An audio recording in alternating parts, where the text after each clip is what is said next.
আসসালামু আলাইকুম।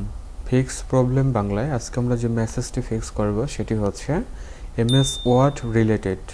চলুন মেসেজটি দেখা যাক। এটি হচ্ছে আমার এমএস ওয়ার্ডের ফাইল, আপনার এক্সটেনশন দেখতেই পাচ্ছেন docx।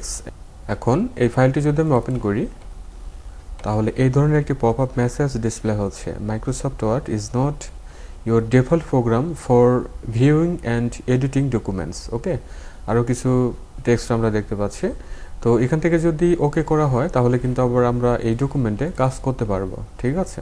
কিন্তু প্রতিবারবারই কিন্তু মেসেজটা আমাদের সামনে ডিসপ্লে হবে। আচ্ছা, আবার যদি নতুন কোনো এমএস ওয়ার্ড রান করি, ধরা যাক টেক্সট বার থেকে নতুন একটি এমএস ওয়ার্ড রান করাচ্ছে, তাহলেও সেম মেসেজটি ডিসপ্লে হচ্ছে। ওকে, তাহলে এটিকে ফিক্স করার জন্য এমএস ওয়ার্ড রান করতে হবে। দেন আমরা এখানে একটা মেসেজ দেখতে পাচ্ছি, don't show this message again. Check করি, ইয়েস প্রেস করি, ঠিক আছে। তাহলে এই ধরনের একটি পপ আপ ডিসপ্লে হচ্ছে। To change your default apps, to go to settings apps, default apps, okay press করতে হবে। আমরা বের হয়ে আসি, আবারও রান করি, তাহলে মেসেজটি আর ডিসপ্লে হচ্ছে না। আমরা আরেকটু চেক করে দেখব, এই এমএস ওয়ার্ড ডকুমেন্টের প্রপার্টিসে আসবো, তার জন্য অল্টার ইন্টার প্রেস করতে হবে।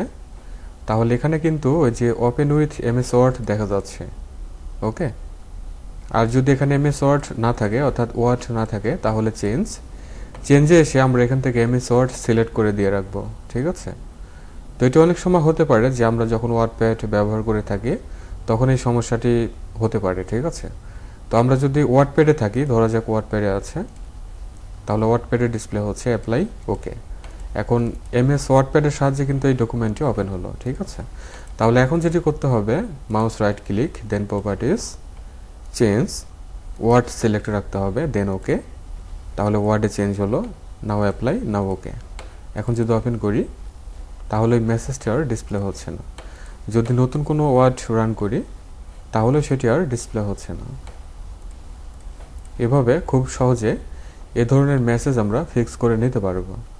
তাহলে ভিউয়ার, এতটুকু ছিল আজকের ভিডিও। ভালো লাগলে লাইক, কমেন্ট, শেয়ার করবেন। চ্যানেলটিকে সাবস্ক্রাইব না করে থাকলে সাবস্ক্রাইব করবেন। আর চ্যানেলে ধরনের ভালো ভালো ভিডিও দেওয়া আছে, সময় করে দেখে নেবেন। সবাই ভালো থাকুন, সুস্থ থাকুন। Thanks for watching.